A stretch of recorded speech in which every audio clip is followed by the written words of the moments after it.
Selamat datang di program spesial Menjadi Lebih Baik. Siang ini kita akan membahas topik yang sangat penting dan mendesak, yaitu tentang narkoba.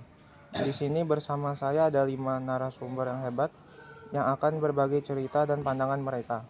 Pertama kita punya Devin, seorang mantan pengguna narkoba yang kini sedang dalam proses pemulihan.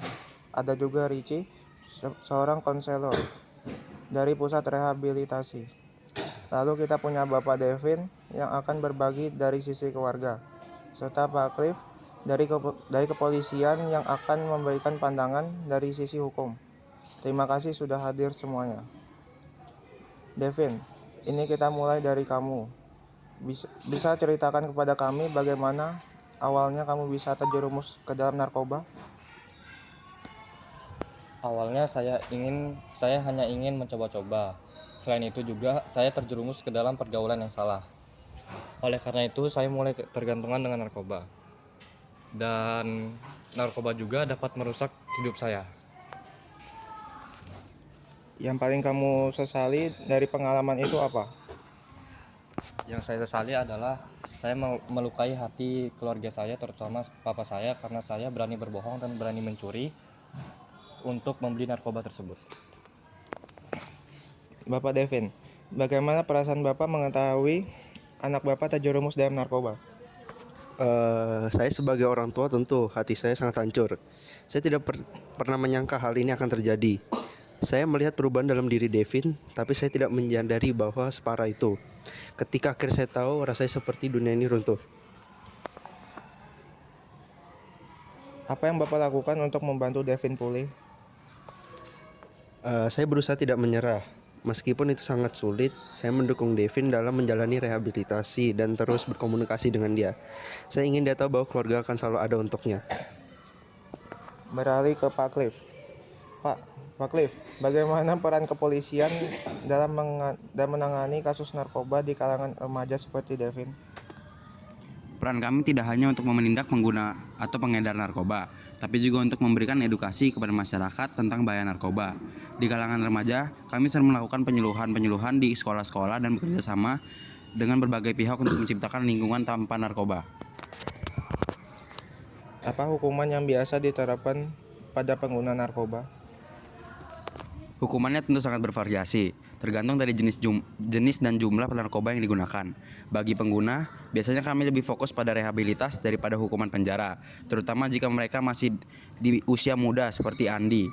Tujuan kami adalah membantu mereka pulih, bukan hanya menghukum. Kembali ke Bapak Richie. Bapak Richie, dari sudut pandang Anda sebagai konselor, mengapa remaja seperti Anda mudah terjebak dalam penggunaan narkoba? Remaja masih dalam sering fase pencarian jati diri. Mereka sering terpengaruh oleh teman sebaya dan lingkungan sosial. Selain itu, mereka mungkin merasa stres atau cemas, sehingga mencari pelarian melalui narkoba. Ini yang sering kami lihat pada pasien-pasien muda di pusat rehabilitasi.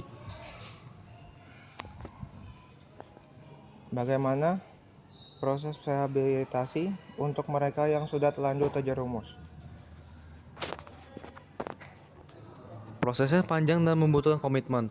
Kami tidak hanya fokus pada fisik, tapi juga pada mental. Ada terapi kelompok konseling individu dan dukungan keluarga yang sangat penting. Pemulihan tidak bisa dilakukan sendirian, butuh lingkungan yang mendukung.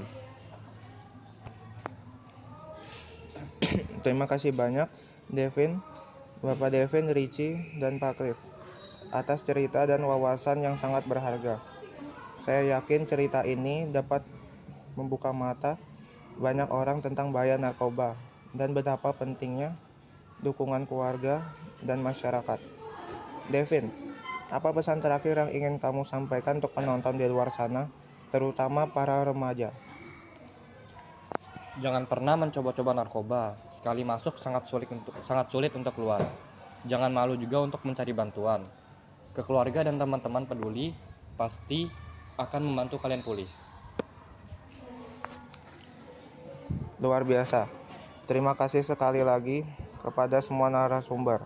Penonton di rumah, ingatlah bahwa narkoba bukan hanya menghancurkan individu, tapi juga keluarga dan masyarakat. Mari kita bersama-sama menjauhi narkoba dan mendukung mereka yang sedang berjuang untuk pulih. Sampai jumpa di episode berikutnya dari Menjadi Lebih Baik.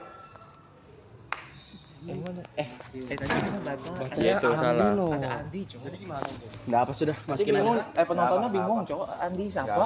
Itu sudah. Sudah ngapa.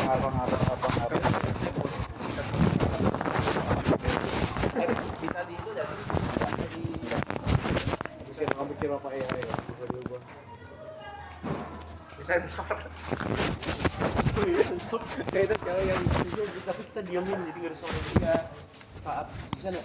Tahu nanti. Tekan kita jadi itu pagar-pagar. Masih ngerekam.